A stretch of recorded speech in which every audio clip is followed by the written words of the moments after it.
Good evening, dear listener. Settle into your blankets. Let the world soften around you and close your eyes if you wish. Tonight, I'm going to tell you a story not one of dragons or starships, but of something quieter, older, and perhaps a little dustier. A story of history, the kind that might seem boring at first glance, but which, when you lean closer, reveals whispers of lives long gone, of moments that hum with a strange, sleepy magic. This is the first tale in our journey through boring history. Go to sleep, where we'll wander through the forgotten corners of the past, letting them lull you into dreams. Imagine, if you will, a small village in Mesopotamia some 5,000 years ago.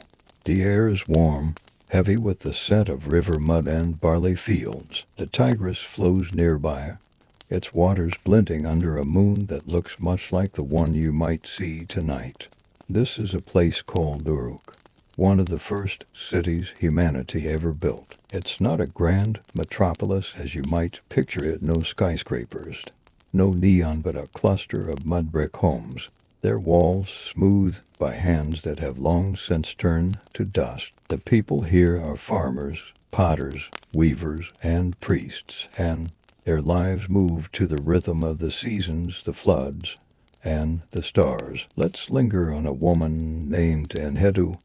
She's not a queen, not a hero from any epic, just a weaver who sits by her loom as the evening settles over Uruk. Her fingers move deftly, threading wool dyed with indigo and ochre, creating patterns that tell stories of rivers and gods. Enhedu's life might seem mundane to us day after day.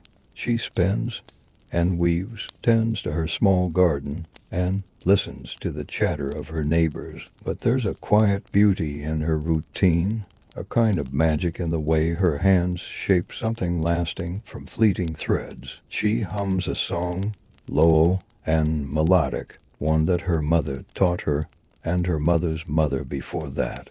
The song has no words we'd recognize, but its notes carry the weight of generations. Now, let's drift to the marketplace of Uruk, where the air buzzes with voices bargaining over baskets of dates and clay jars of beer. The beer, by the way, is thick and slightly sour, sipped through straws to avoid the sedimentamagine, a drink more like porridge than the crisp pints of today. In this market, a scribe sits cross-legged under a palm frond awning, etching wedge-shaped marks onto a damp clay tablet. This is cuneiform, one of humanity's first writing systems, and he's recording something utterly ordinary.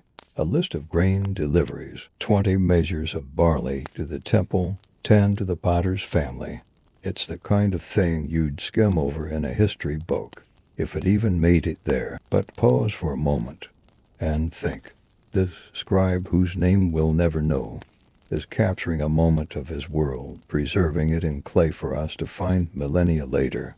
Isn't that a kind of immortality? As the sun dips below the horizon, the village grows quieter. Torches flicker outside the temple of Inanna, the goddess of love and war, her statue adorned with lapis lazuli and gold. The priests are chanting, their voices rising and falling like waves. If you listen closely, you can almost hear them, a low hum that blends with the rustle of reeds by the river. The people of Uruk believe the gods were as real as the earth beneath their feet, and every task sowing seeds, baking bread, weaving cloth was an offering to keep the world in balance. It's a slow, deliberate way of living, one that might feel alien to us, rushing through our days with screens and schedules. But there's something soothing in its simplicity, don't you think? Something that invites you to breathe a little deeper, to let your thoughts drift. Let's wander to the edge of the village, where a shepherd named Keshu guides his flock back from the hills. His staff is worn smooth from years of use, and his eyes are sharp, scanning for wolves or stray lambs. Keshu's life is tied to his animals, to the cycles of grazing and shearing, to the quiet nights under a sky so vast it feels like it could swallow the world. He doesn't know that his city, Uruk, will one day be called the cradle of civilization. He doesn't know that archaeologists will sift through the ruins of his home, piecing together his world from broken pots and faded tablets. To him this is just another night, another walk home with his sheep bleating softly around him, and yet his steps are part of something larger, something that stretches across time to reach us here, now.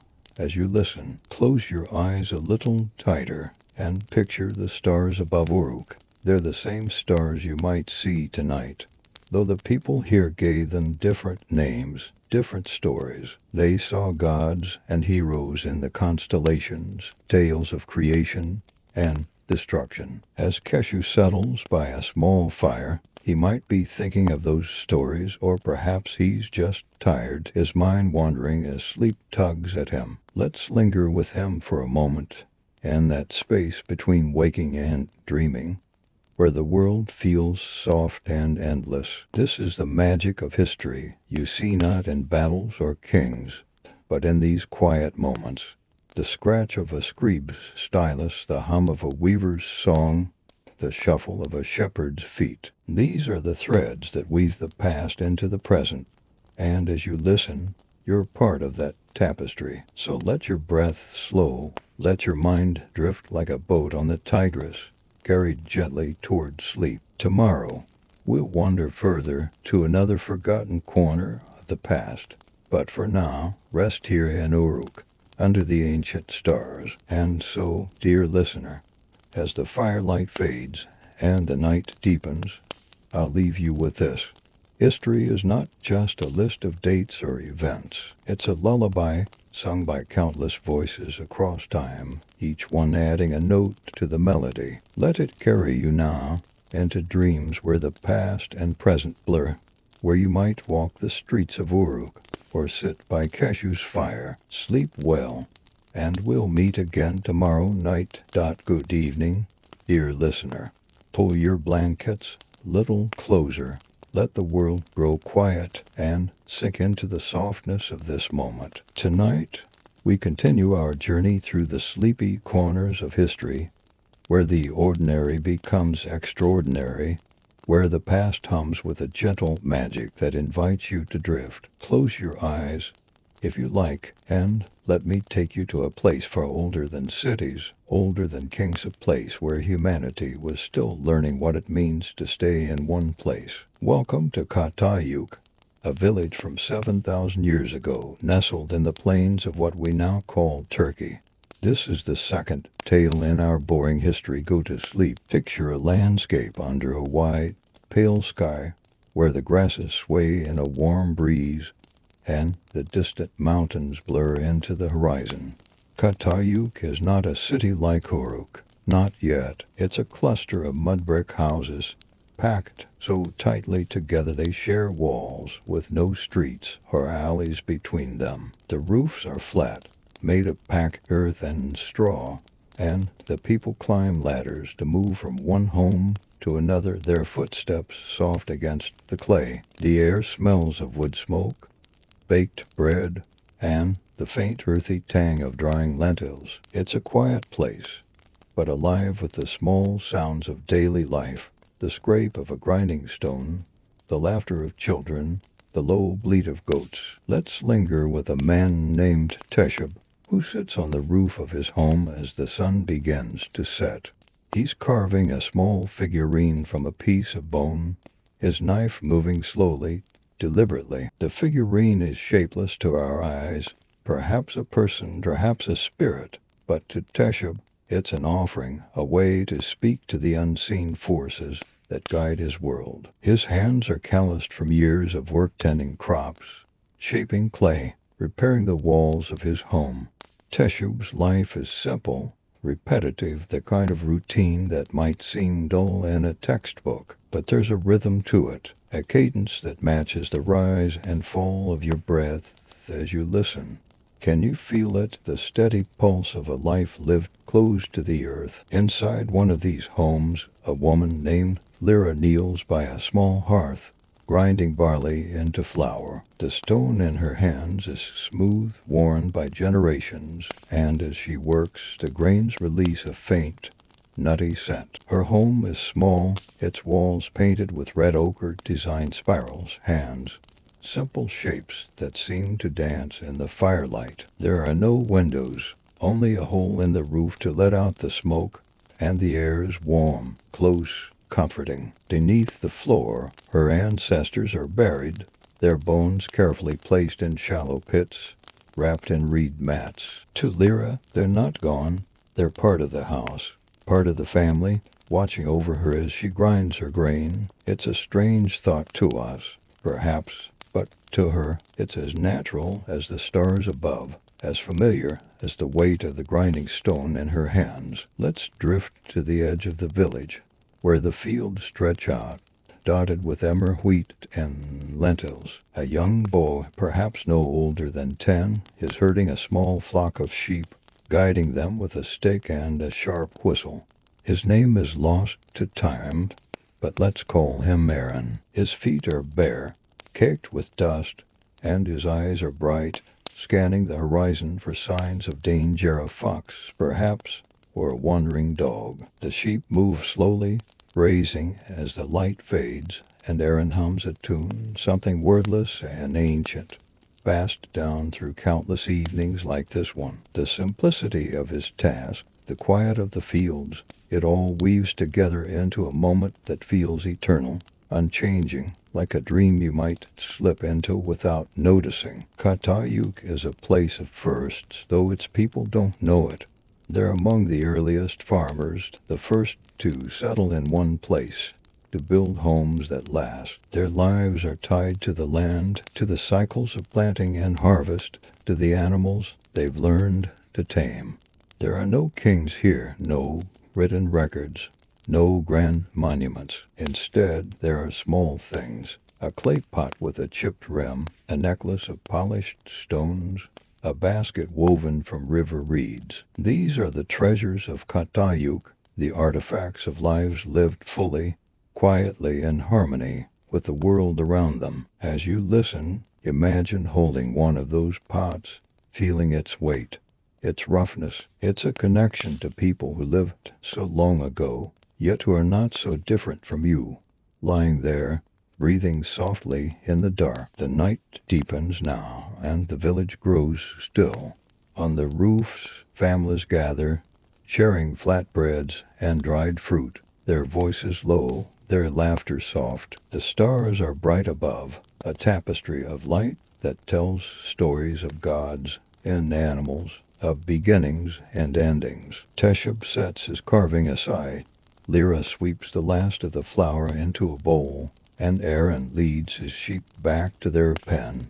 The world is quiet, save for the crackle of a fire, the rustle of the wind. It's a moment to rest, to let your thoughts wander, to let the weight of the day slip away. This is the gift of history, dear listener, not in its grandeur, but in its stillness, in the scratch of a knife on bone, the grind of stone on grain, the whistle of a bow in a field. These are the threads that tie us to the past, that remind us we're part of something vast and gentle.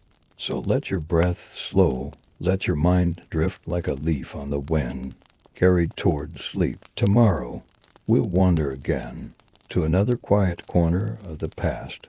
But for now, rest here in Katayuk, under the ancient stars. Sleep well, dear listener, and dream of fields and fires, of hands that shaped the world. Good evening, dear listener. Nestle deeper into your blankets. Let the edges of the world blur, and allow your breath to soften. Tonight we slip further into the quiet folds of history, where the ordinary moments of the past weave a gentle spell, lulling you toward dreams. Close your eyes, if you feel ready, and come with me to a city older than empires, a place of order and mystery.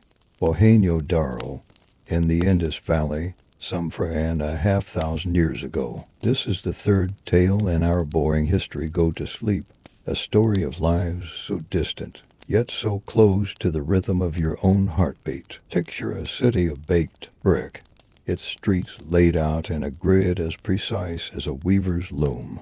The sun hangs low, painting the walls with a warm, golden glow. Mohenjo-Daro's alive, but not with the chaos of modern cities.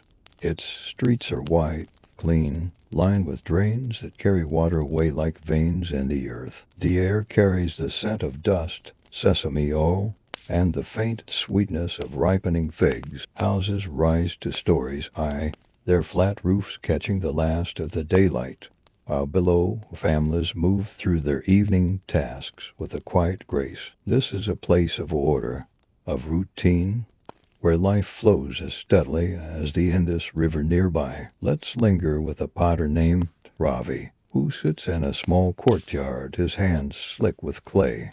The wheel before him spins, a smooth, hypnotic motion, as he shapes a wide-mouthed jar. His fingers are steady, practiced, coaxing the clay into curves that will hold grain or water for years to come. The jar is plain and adorned, the kind of thing you'd pass over in a museum case. But to Ravi, it's a small act of creation, a moment where earth and water become something new. As he works, he listens to the sounds of the city, the splash of water from a nearby well, the chatter of children playing with clay beads, the distant lowing of cattle. It's a symphony of the everyday, a melody that soothes, that invites you to breathe a little slower. Drift now to the Great Bath, a vast rectangular pool at the heart of Mohenjo-Daro. Its brick walls sealed with bitumen to hold the water. A woman named Sita stands at its edge, her feet bare on the cool stone steps. She's here to fetch water, her copper vessel glinting in the fading light. The bath is more than a place to wash. It's a gathering spot, a place of ritual, where the people come to cleanse their bodies and perhaps their spirits. Sita dips her vessel into the water, watching the ripples spread, each one catching the last rays of the sun. She doesn't know that her city is part of a civilization so advanced it rivals those of Egypt and Mesopotamia. She only knows the weight of the water, the coolness of the brick, the familiar faces around her, and that's enough. Let's wander to the marketplace, where stalls are closing for the night.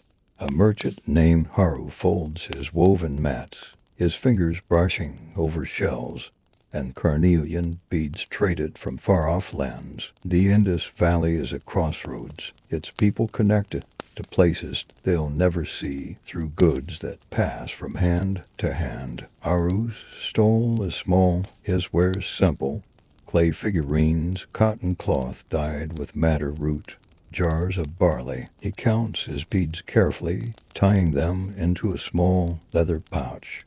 And as he works, he murmurs a prayer to the river, to the gods, to keep the floods at bay. His voice is low, blending with the evening breeze, and it's easy to imagine it carrying you, like a leaf on the Indus, toward the edge of sleep. The houses of Mohenjo-Daro are quiet now, their courtyards lit by oil lamps that flicker like tiny stars. Inside one home, a grandmother named Amra sits with her family, telling a story of the river and the spirits that live within it. Her voice is soft, weathered by years, and her words paint pictures of fish that shine like silver, of waters that sing to the moon. The children listen, their eyes heavy, their heads resting on woven mats. The story is old, older than Amra, older than the city itself, passed down through countless nights like this one. It's not written down, not yet, but it lives in the telling, in the way it wraps around you like a blanket, warm and familiar. As the night deepens, the city settles into silence. The streets are empty, save for the occasional stray dog or the soft tread of a night watchman. The Indus flows nearby, its current steady, eternal, carrying the dreams of Mohenjo-Daro downstream. This city, with its bricks and drains and quiet routines, will one day vanish, buried beneath the earth, only to be uncovered millennia later by curious hands. But for now, it's alive, It's people breathing, working, dreaming, just as you are now lying there in the dark. This is the beauty of history, dear listener, not in its monuments, but in its smallness.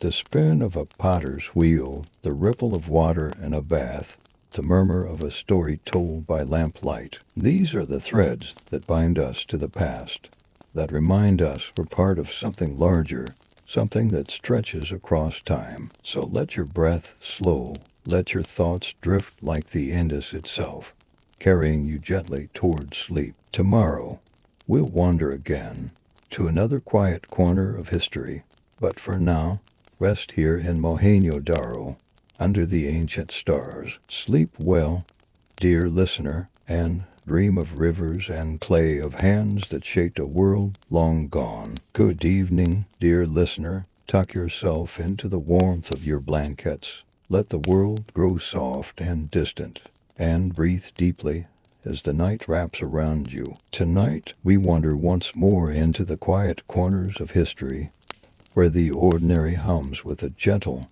sleepy magic. Close your eyes, if you wish, and let me guide you to a small town on the edge of a vast empire, a place called Londinium, in Roman Britain, some 1900 years ago. This is the fourth tale in our boring history. Go to sleep, a story of lives woven into the fabric of a world both strange and familiar. Imagine a riverside settlement where the Thames flows slow and silver under a sky heavy with clouds.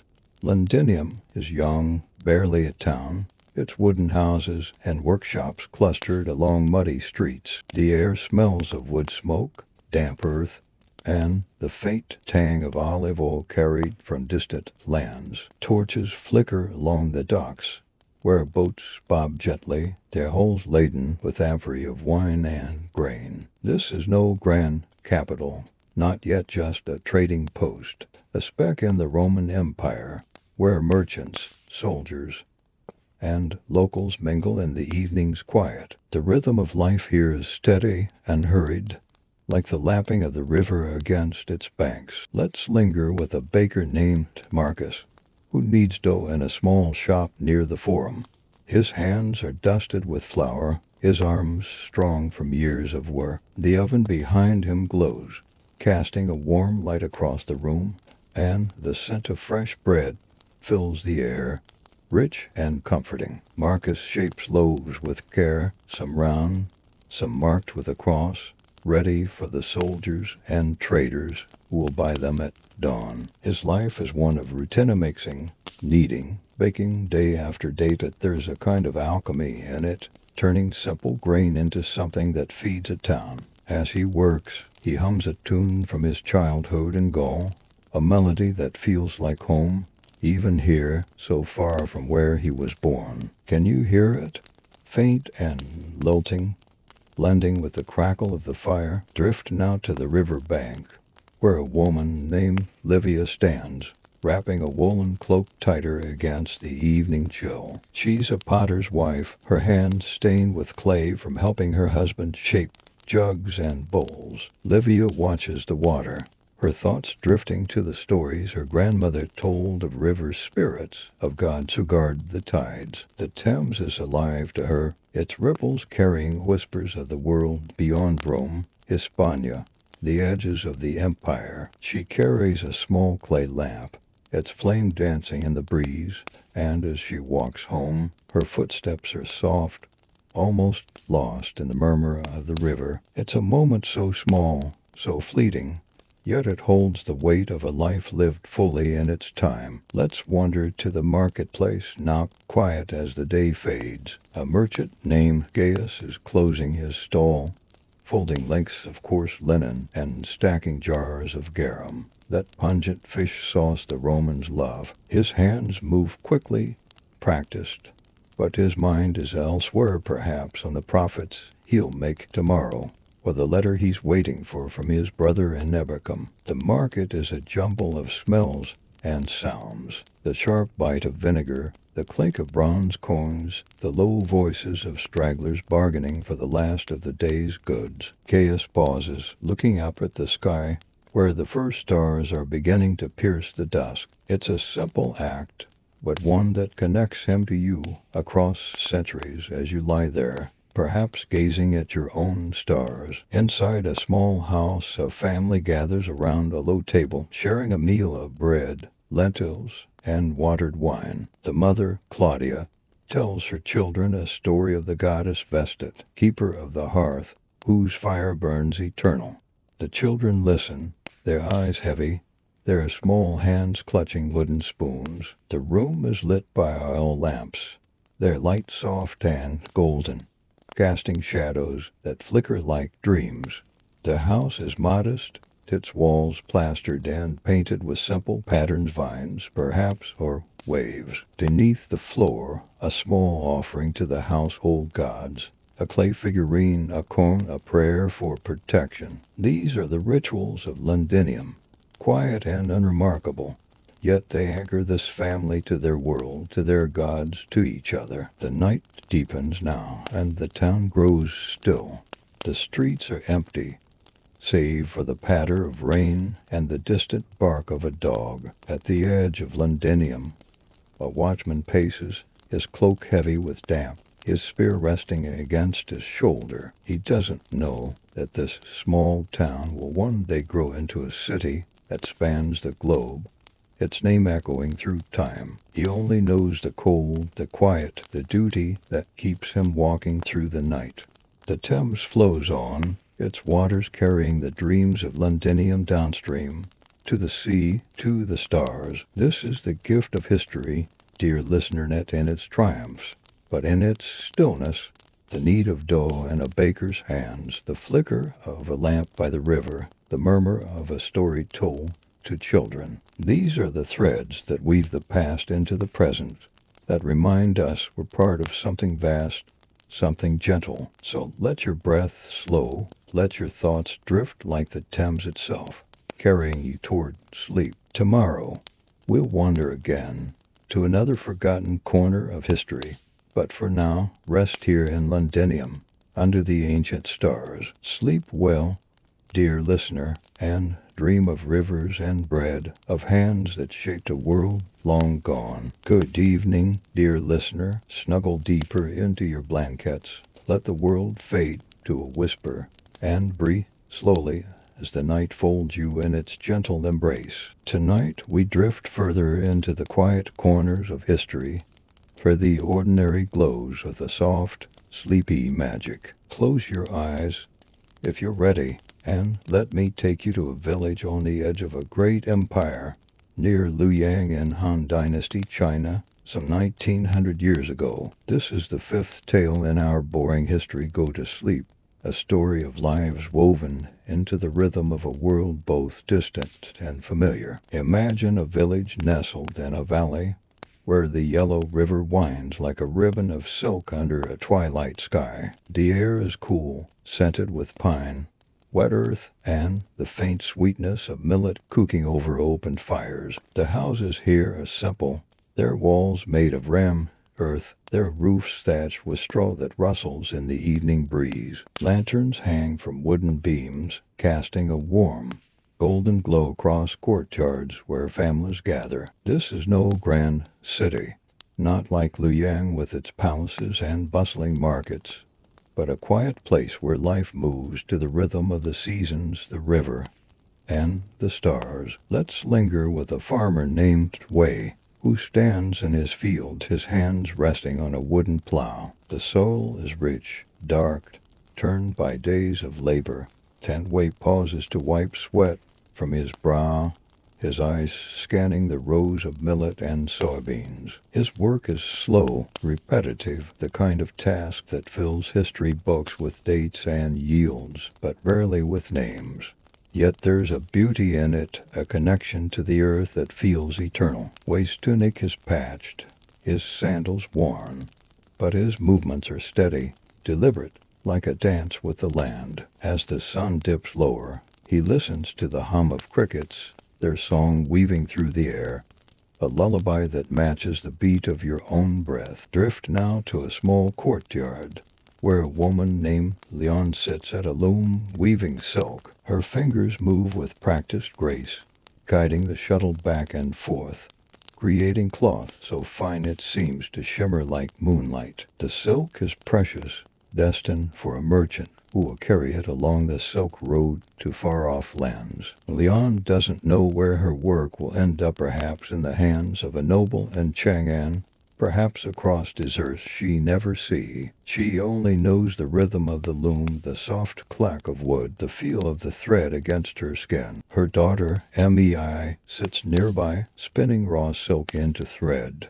her small hands learning the craft. Their voices are low, sharing stories of the day, of neighbors, of the festival to come when the harvest moon rises. It's a scene so simple, yet so alive, like a painting that moves when you close your eyes. Let's wander to the village market, now quiet as the day fades. A scribe named Chen sits under a willow tree, his brush posed over a bamboo slip. He's recording the day's trades. 3 measures of millet for a bolt of cloth, a basket of fish for a clay pot. His strokes are careful, the ink black and glossy, capturing the small transactions that keep the village alive. Chen's work is humplano grand poetry, no imperial decrease, but it's a thread in the tapestry of the Han dynasty, a record of lives lived quietly, diligently. As he writes, the wind stirs the willow branches, their leaves brushing together like a whisper, and you can almost feel it, cool and gentle, carrying you toward sleep. Inside a home, a grandmother named Zhu gathers her family around a low table where a pot of millet porridge steams. She pours it into wooden bowls, her hands steady despite their years, and tells a story of the Yellow Emperor, the mythical ancestor who taught humanity to farm and heal. Her voice is soft, weathered, weaving a tale that blends history and myth, truth and dream. The children listen, their eyes drooping, their spoons forgotten in their hands. The room is lit by a single lantern, its light dancing across walls painted with simple patterns, clouds, perhaps, or rivers. A small shrine sits in the corner, with offerings of rice and incense to honor the ancestors. Their presence is real to this family as the warmth of the fire. The night deepens now, and the village grows still. The river murmurs, its waters catching the light of a crescent moon. At the edge of the village, a watchman walks slowly, his staff tapping the ground, his eyes scanning the darkness for signs of trouble. He doesn't know that his world, this empire of the Han, will one day be studied by scholars, its artifacts displayed in glass cases. He only knows the quiet, the cool air, the duty that keeps him moving through the night. The stars above are bright, their patterns telling stories of gods and heroes, of beginnings and endings, just as they did for Wei, for Leon, for Zhu. This is the magic of history, dear listener, net in its empires, but in its moments.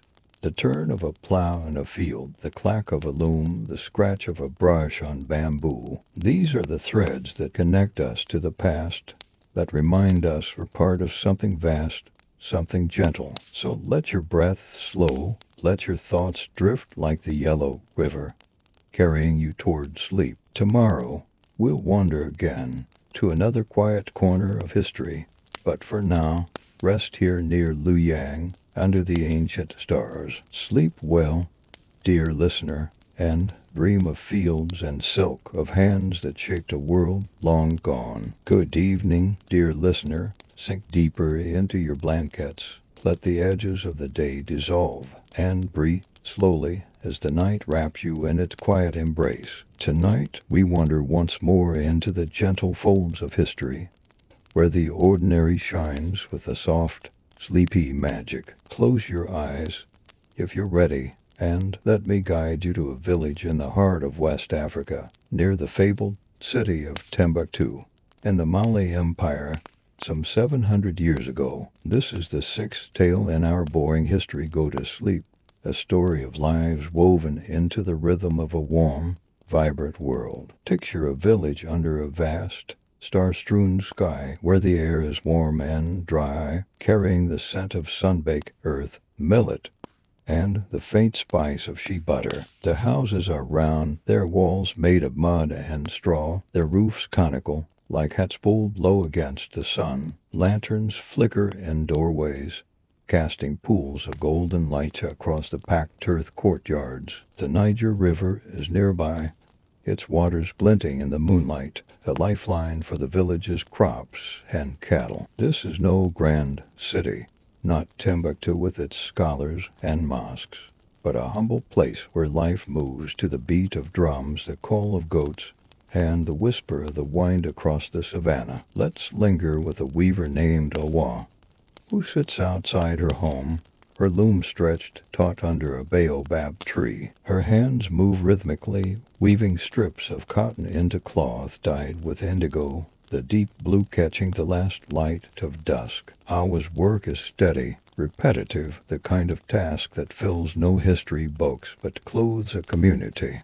The cloth she weaves will wrap a child, shade a traveler, or carry goods to market. As she works, she sings softly a song of the river and the stars, its melody winding through the evening air like a thread. Can you hear it, low and lilting, blending with the rustle of leaves?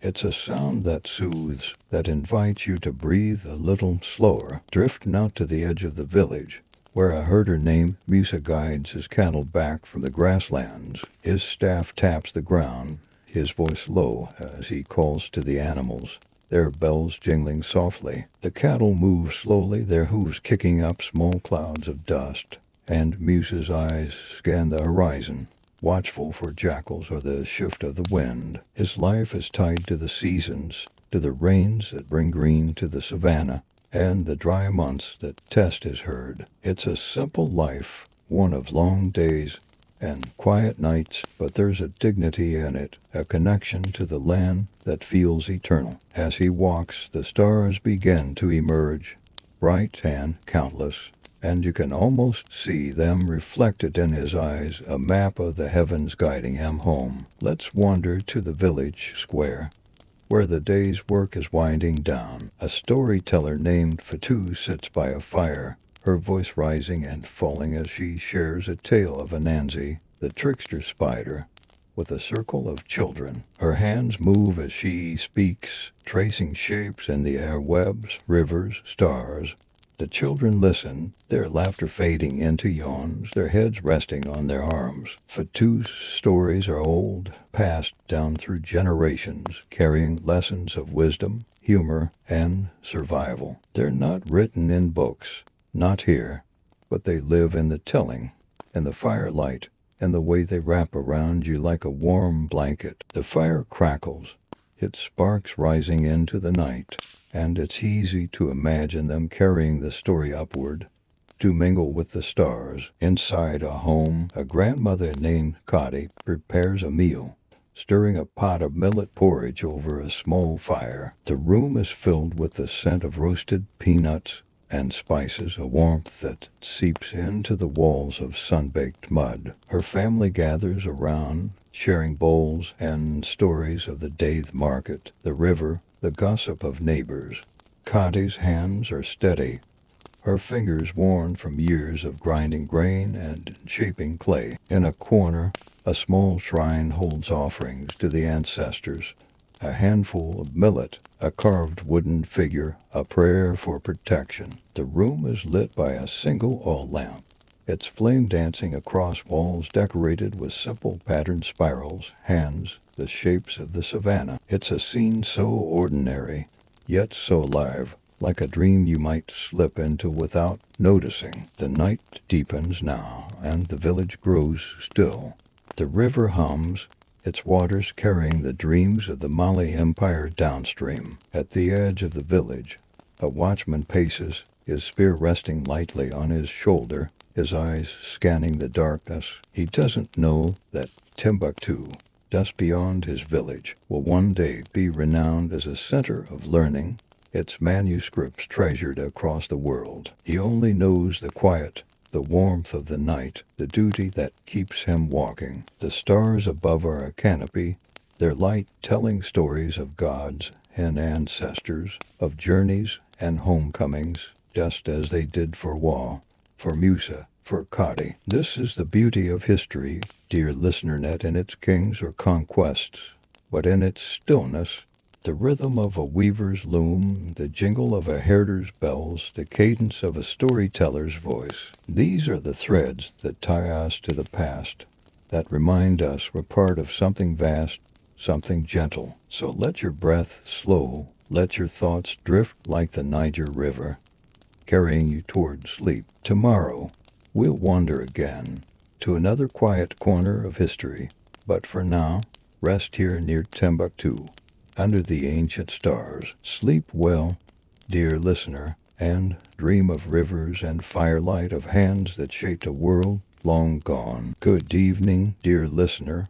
Pull your blankets close, let the world soften into shadows, and breathe deeply as the night gathers you in its gentle arms. Tonight we slip further into the quiet folds of history, where the ordinary hums with a delicate, sleepy magic. Close your eyes, if you're ready, and let me guide you to a village near Kyoto, in Japan's Heian period, some 1,000 years ago. This is the seventh tale in our boring history Go to Sleep, a story of lives woven into the rhythm of a world both elegant and serene. Picture a village nestled in a valley, where rice paddies shimmer under a twilight sky, reflecting the last hues of a fading sun. The air is cool, scented with cedar, damp earth, and the faint sweetness of cherry blossoms carried on the breeze. The houses are wooden, their roofs curved and thatched, their sliding doors made of paper that glows softly with the light of oil lamps. A narrow stream winds through the village,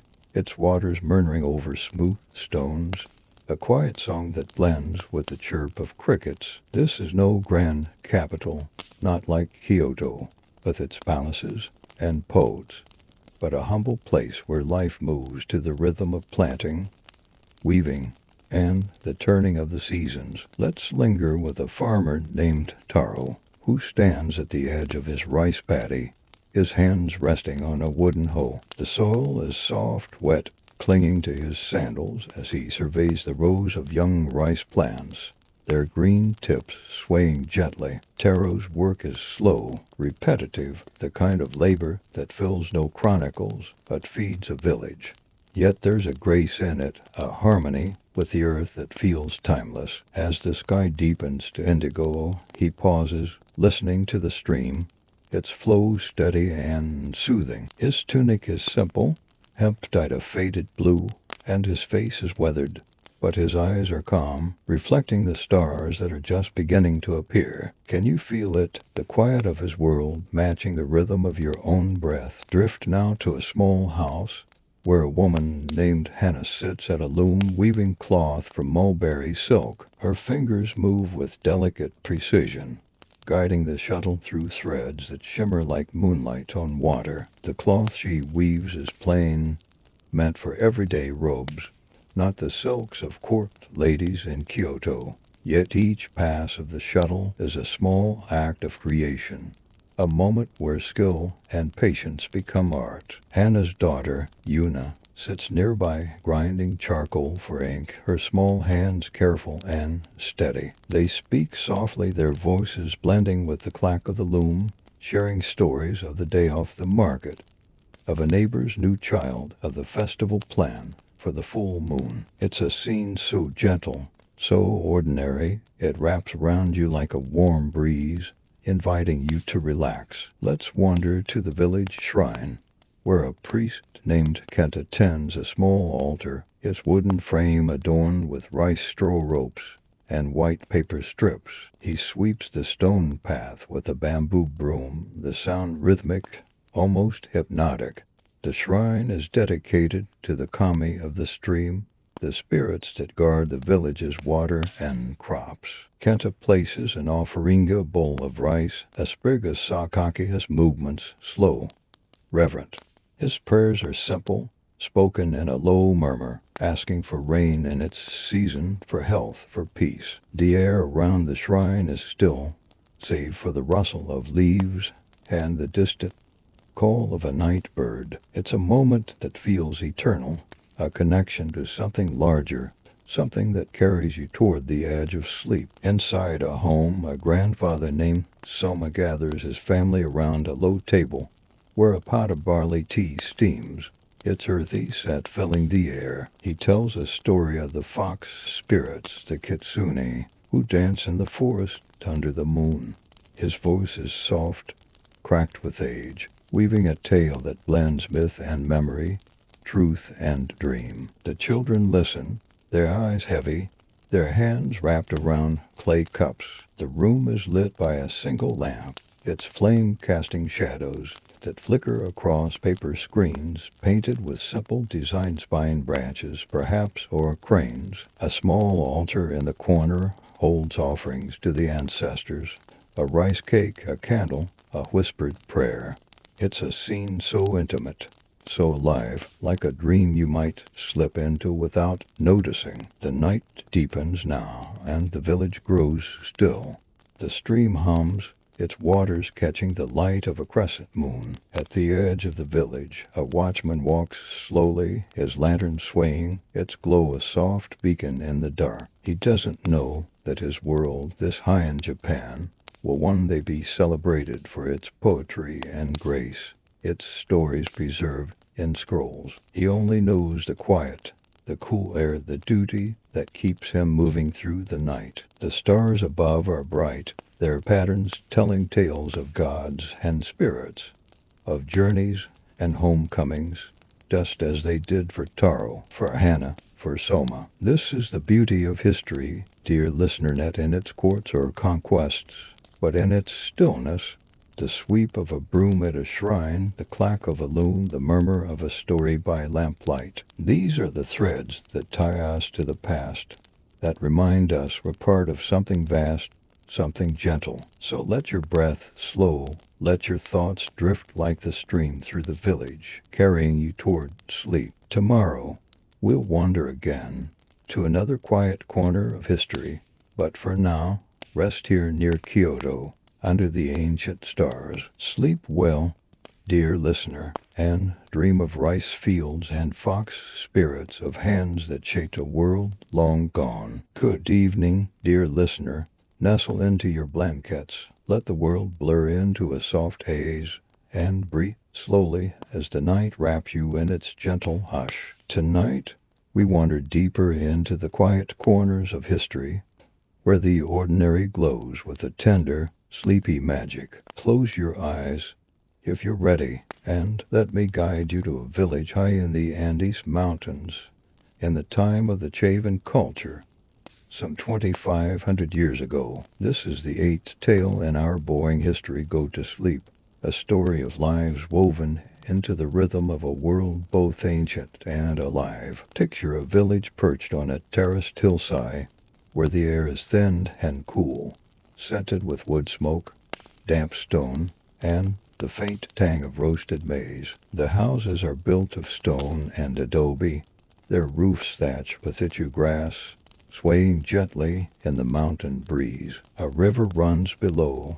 its waters rushing over rocks, a constant murmur that blends with the bleat of llamas and the soft voices of villagers. The sky is vast, a deep indigo pricked with stars, and the mountains loom like silent guardians, their peaks kissed by moonlight. This is no grand city, but a place where life moves to the rhythm of the seasons, the crops, and the spirits of the earth. Let's linger with a weaver named Titi, who sits in a small courtyard, her hands guiding a backstrap loom. Her fingers work with steady grace, weaving alpaca wool into cloth patterned with spirals and jaguars, symbols of the gods her people revere. The wool is soft, dyed with cochineal red and indigo, and each thread carries a story off the mountains, of the stars, of the ancestors who watch from the shadows. Inti's work is slow, Meticulous, the kind of task that leaves no mark in history books, but clothes a family, warms a home. As she weaves,